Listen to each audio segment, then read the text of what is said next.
তো বন্ধুরা, দেখতে দেখতে আমাদের কুরবানির ঈদ এসেই গেল। মাত্র হাতে গুনে আর একটা দিন বাকি, তারপরে কুরবানির ঈদ। সেই দিনটা, যে দিনের অপেক্ষায় আমরা এতদিন ছিলাম।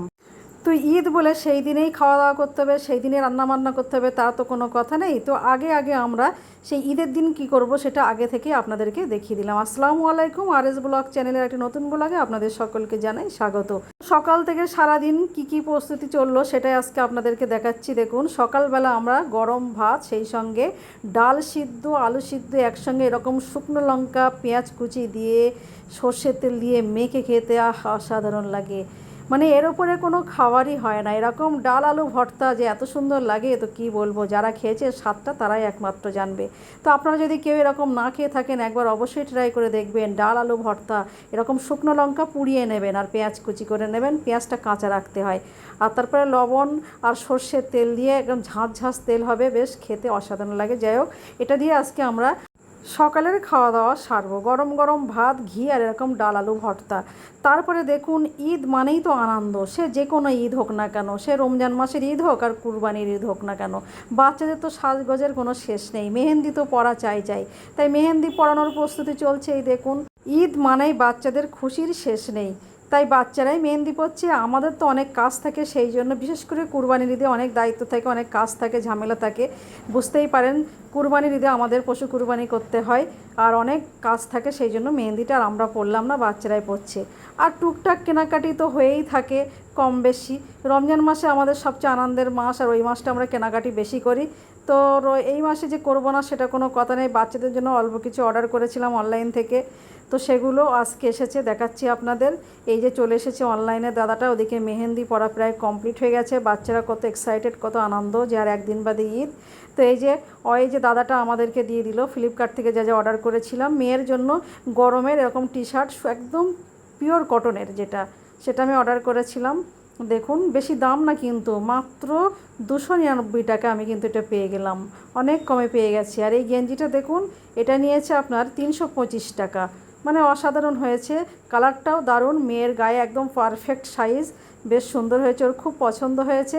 আর একটা জিন্সের প্যান্ট নিয়েছি, মানে ওর সচরাচর মানে কোমরে হয়তো লংয়ে হয় না, লংয়ে হলে কোমরে ঠিক সাইজে আসে না, কিন্তু অনলাইন থেকে যখনই অর্ডার করেছি তখন একদম পারফেক্ট সাইজগুলো সত্যি এসেছে। আমার খুব ভালো লাগে ফ্লিপকার্ট। আমি তো আজ পর্যন্ত ফ্লিপকার্টে অর্ডার করে একটুও ঠকিনি, কিন্তু আপনাদের কেমন হয় অবশ্যই বন্ধুরা জানাবেন। তারপরে দুটো কটনের শাড়ি নিয়েছি, একদম পিওর কটন, এত সফট শাড়িগুলো কি বলবো। আমি সচরাচর শাড়ি খুব একটা পরি না, কিন্তু নিয়েছি আমার ভাবির জন্য, আর আমি পরবো একটু। আর ভাবি শাড়ি পরে, যেহেতু দুটো নেওয়া হয়েছে, মানে গোলেমালে দুজন পরবো এই আর কি। যাই হোক, শাড়ির দুটো কালারটাও খুব সুন্দর হয়েছে, একদম ইউনিক শাড়ি। দেখে তো খুব ভালো লেগেছিলো, সেই জন্য অর্ডার করে দিলাম। যেমন অর্ডার করেছিলাম ঠিক তেমনটাই এসেছে। আর শাড়িটা এত সফট কি বলবো, একদম হাতের মুঠোয় চলে আসছে, এত সুন্দর কটন শাড়ি। আর গরমে পরেও বেশ আরাম পাবো। তারপরে রান্নাবান্নার দিকে চলে গেলাম। এই যে বললাম না যে ঈদের দিন কেন খাবো, তার আগে কি খেতে পারি না। তো সেই মাংস রান্না হবে আজকে, একদম মাংস আর আলু ভাজা আর ডাল দিয়ে আমরা পোলাও খাবো। মানে পোলাও করতে গেলে তো অনেক ভাজাভুজি করি, অন্য সময় আপনাদের দেখিয়েছি অনেকবার, কিন্তু আজকে একদম সিম্পলভাবে ডাল আলু ভাজা আর মাংস, ব্যাস, আর কিছুই না। এদিকে প্রস্তুতি চলছে, নারকেলটা কোরানো দেখিয়ে নিয়েছি। তারপরে যে মাংস কষানো শুরু হয়ে গেছে। ওদিকে কিন্তু আমার অলরেডি ডালের সিটিও উঠে গেছে। আমি ছোলার ডাল দিয়ে নারকেলের দুধ দিয়ে করছি। আর মাংসটা কিন্তু এরকম কষিয়ে সুন্দর করে রান্না করছি। কুরবানির ঈদের দিন তো আমাদের মাংস এরকম করেই রান্না হয়, তাই আগে থেকেই করে নিচ্ছি। তারপরে যে বিরিয়ানির চাল, বাসমতি চাল যেটা, সেই চালের পোলাও হবে। পোলাওটা একদম অন্যরকমভাবে বানিয়েছি, আপনাদেরকে দেখাচ্ছি। এই যে ডাল রান্নাও আমার প্রায় কমপ্লিট হয়ে গেছে। আর ছোলার ডালটা একটু আস্তে আস্তে রাখতে হয়, তবেই ভালো লাগে, বেশি গলে গেলে ভালো লাগে না। আমি 3টে সিটি দিয়েছি, তার মধ্যে আমার ডাল সিদ্ধ হয়ে গেছে। আর আমি নারকেলের দুধ দিয়ে ছোলার ডাল করেছি। অনেকে আপনারা পছন্দ করেন নারকেলের দুধ দিয়ে ছোলার ডাল, আমার তো খুব ভালো লাগে। আমরা মাঝে মধ্যে লুচির সঙ্গে কিন্তু এরকম করে খাই। যাই হোক, আপনাদের কেমন লেগেছে অবশ্যই কমেন্ট করে জানাবেন। এদিকে মাংস রান্নাটা অলরেডি ডান, একদম কোরবানির ঈদের মতো মাংস, তবে একটু ঝোল রেখেছি। আর কোরবানির ঈদের দিন কিন্তু একদম কষানো হবে, কোনো ঝোলের ব্যাপার থাকে না, কারণ অনেক মাংস একসঙ্গে রান্না হয় সেই জন্য। যাই হোক, পোলাও ভাত আর মাংস অসাধারণ লাগে। তারপরে কী করলাম, ইলিশ মাছের ঝোল।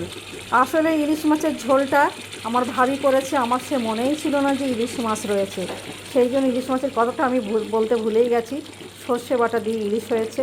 আর ইলিশের সাইজটা কিন্তু খুব একটা বড় না, আপনারা দেখেই বুঝতে পেরেছেন। এদিকে আমি নারকেল কোরানো থেকে দুধ বার করে নিয়ে দুধটা আমি জাল দিয়ে নিচ্ছি, কারণ দুধটা অনেক ঘন করতে হবে। আমি পোলাওটা আজকে অন্য স্টাইলে রান্না করব। এই যে বিরিয়ানির মতো করে আমি ভাতটা কিন্তু রান্না করে নিচ্ছি। চালটা আমি আধা ঘন্টা মতো ভিজিয়ে রেখেছিলাম, তারপরে একদম সুন্দর করে ভাতটা যেরকম রান্না করতে হয়, তবে একটু শক্তভাবে নামাতে হয়। তারপর আমি কি করেছি, আলাদা একটা পাতিলে আমি সেই ভাতগুলো আবার দিয়ে দিয়েছি। যে দুধটা আমি জাল দেওয়া দেখিয়েছি সেটাও দিয়ে দিলাম, পরিমাণ মতো চিনি দিয়ে দিয়েছি, আর বাদাম, তেজপাতা, লবঙ্গ, ডালচিনি, ছোটো এলাচ সব কিছু দিয়ে দিয়েছি। দিয়ে নেড়ে চেড়ে আলতো হাতে নাড়তে হবে যাতে ভাতগুলো ভেঙে না যায়। তো সব কিছু দেওয়া হয়ে গেছে আমার, একটু স্বাদ মতো লবণও দিয়ে দিয়েছি, আর সব শেষে দিয়ে দিচ্ছি একটু কালার। ভেবেছিলাম সাদা পোলাও করব, তারপরে ভাবলাম পোলাও বলে কথা, একটু কালার না দিলে তো হয় না, তাই হালকা একটু কালার দিয়েছি। মানে প্রত্যেকটা ভাতে কিন্তু আমার কালার লাগেনি, কিছু ভাতে লেগেছে, কিছু ভাত সাদা আছে, দেখেই বুঝতে পাচ্ছেন।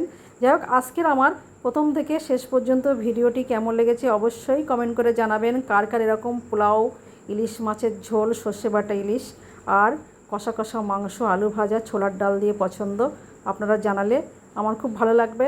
খুব খুশি লাগে যে আপনাদের কোনটা পছন্দ, আপনাদের ভিডিও কেমন লাগে জানালে সত্যিই ভালো হয়।